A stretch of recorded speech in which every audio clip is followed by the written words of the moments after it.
Nada es verdad ni mentira. Todo es según el color del cristal con que se mira. Eso nos dice el pensador español Ramón Campoamor y nos sirve para explicar el tema de la cápsula narrativa de hoy, el punto de vista. Soy Gabriel Rodríguez y te invito en este capítulo a explorar este elemento de la narración, de la escritura creativa, que nos ayuda a complejizar nuestras narraciones. Es un elemento muy importante porque transforma todo lo narrado. Quien narra modifica lo narrado. Es muy importante entender eso. Entonces vamos a ver de qué se trata esto del punto de vista. Bueno, el punto de vista es un elemento muy influyente, modifica todos los aspectos de la narración, porque la manera en que yo presento la información cambia eso que yo le presento al lector, cambia esa información. Por eso se dice que la belleza es un mensaje, es decir, la belleza está en el cómo, no tanto en el qué, sino en el cómo. Si yo tengo una historia, supongamos un robo, está el ladrón, está la víctima y un testigo. No es lo mismo que se narre ese hecho desde el punto de vista del ladrón a que lo narre, por ejemplo, el testigo. No va a tener el relato la misma cercanía, no se va a poder implicar el lector, no se va a poder involucrar de la misma forma. Entonces, la narración cambia según en quién me focalice yo. Y yo voy a generar reacciones emocionales, voy a eh, generar intimidad o voy a ser un poco más lejano.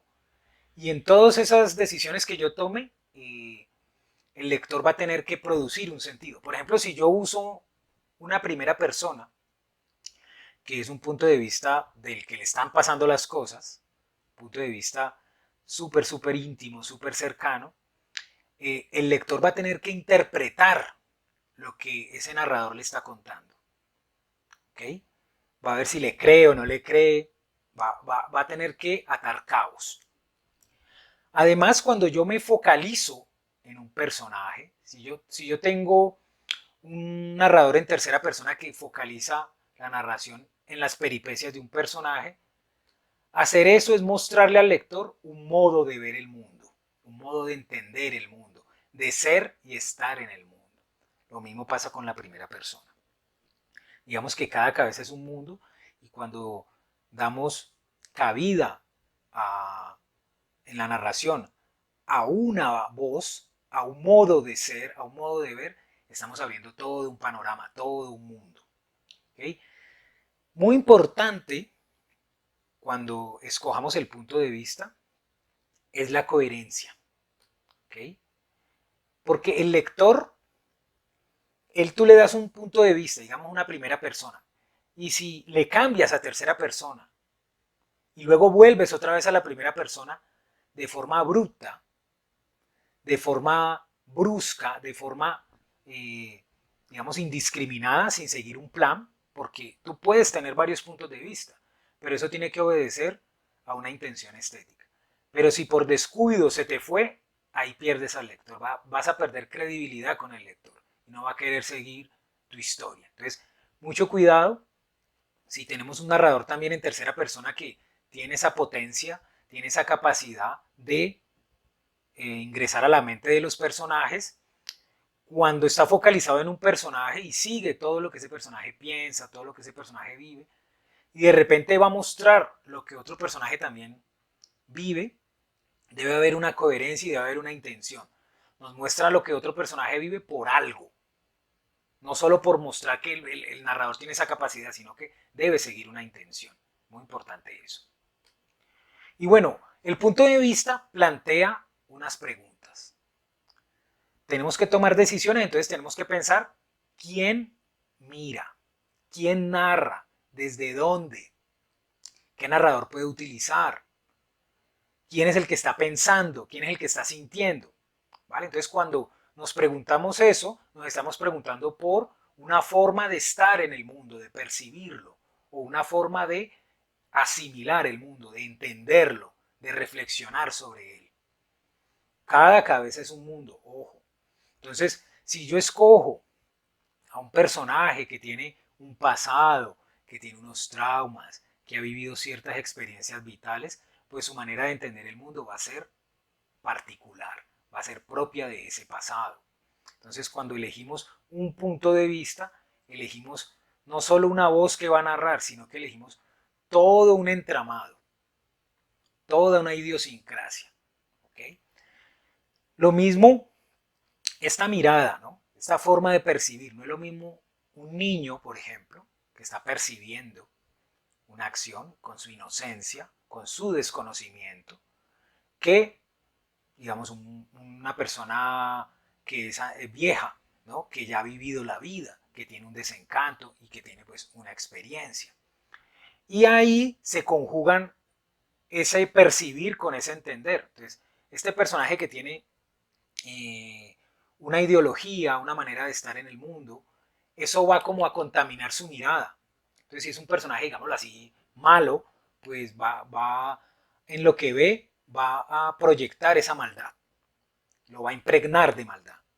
Entonces, quien mira trae detrás un imaginario, trae detrás una forma de entender el mundo y eso va a impregnar lo narrado. Por eso se dice que las cosas son según el color del cristal con que se mire.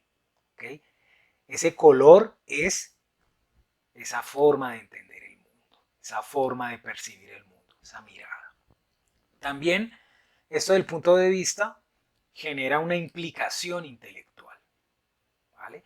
Porque como lectores tenemos que interpretar todo esto. Tenemos que dilucidar qué intenciones hay ahí.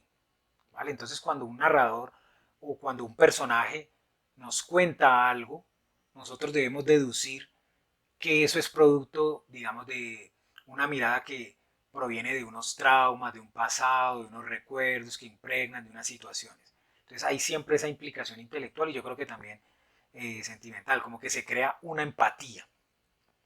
Y pensamos también en los tipos de narrador, porque cada narrador nos brinda unas posibilidades en cuanto a punto de vista.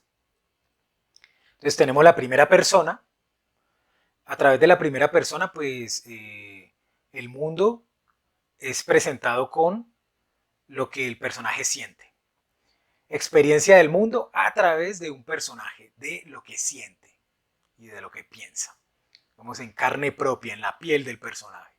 Luego tenemos la tercera persona y aquí el mundo es presentado por una voz que el autor ha creado. Y esa voz hace énfasis en lo que le pasa a un personaje, se mete en la mente de él, si nosotros le vamos a dar ese alcance. Y esta voz, pues, presenta lo que cree conveniente y de la forma que cree conveniente. Entonces ahí ya miren que hay una ruptura. Una es como en carne propia y la otra es como de prestado, ¿vale? Entonces ahí ya hay una ruptura. Y en cuestiones de cercanía también se rompe eso. Y luego está la segunda persona, que es el narrador utilizando una estrategia como de espejo, como si el narrador se estuviera mirando en un espejo y se estuviera hablando a sí mismo, o como si se estuviera dirigiendo a nosotros, porque emplea un tú. Nos dice, tú estabas en tal lado y pasó esto y esto y esto. Tú dijiste, entonces crea un efecto raro, es como un efecto de desdoblamiento que como que involucra al lector, es como si se estuviera dirigiendo directamente al lector.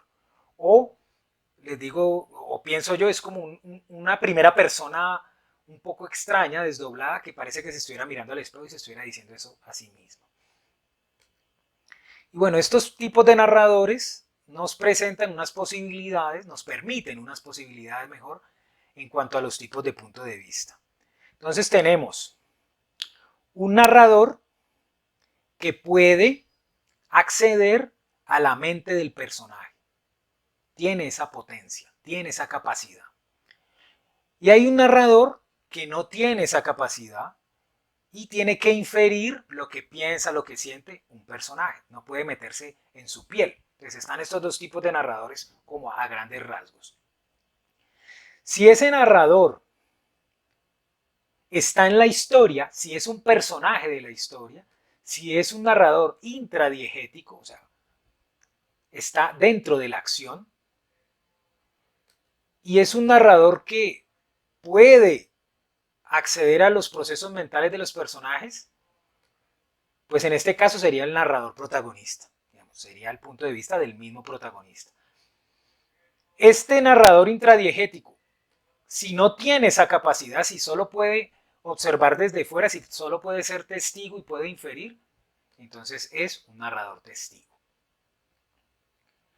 Si hablamos de un narrador que es extradiegético, es decir, que no está en la historia, que no está en la diégesis, es decir, no es un personaje de la historia, observa desde fuera, en el caso de que pueda acceder a la mente, es un narrador omnisciente.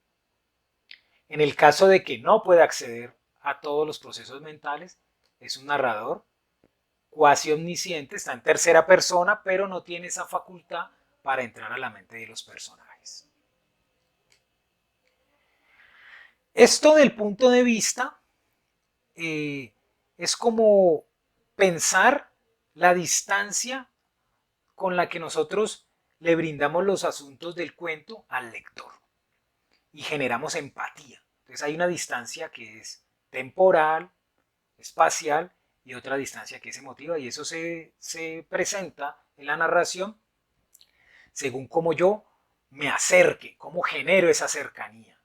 Entonces, digamos, llevando un poco esto al cine, tú puedes hacer un plano general y narrar la situación de forma incluso rápida, mostrando, por ejemplo, el personaje estaba triste. Puedes acercarte un poco más y decir, el personaje estaba triste porque ese día era el cumpleaños de su hermana fallecida. ¿Vale?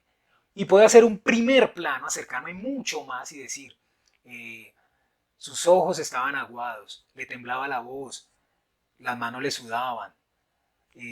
Hoy era el día del cumpleaños de su hermana fallecida. Recordó cuando eran niños y jugaban y tal. Entonces ahí estoy haciendo un primer plano emotivo, espacial, temporal. Estoy generando una cercanía. Entonces yo en la narración puedo jugar con todo esto. Recuerden también que esto del punto de vista afecta todos los aspectos de la narración. Trama, tono, todo el ritmo y pues obviamente el narrador. Y recuerden también suscribirse al canal y activar la campanita para que les lleguen las notificaciones de nuestros videos. Bueno, espero que haya sido de mucha utilidad todo esto, que a través del punto de vista le den complejidad a sus narraciones, que las lleven a otro nivel. Bueno, bendiciones para todos, un abrazo muy grande. Les recuerdo, suscríbanse a nuestro canal.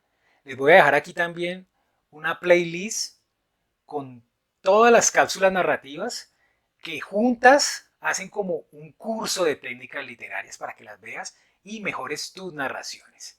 Un abrazo para todos, nos vemos en la próxima cápsula narrativa. Que estén muy bien.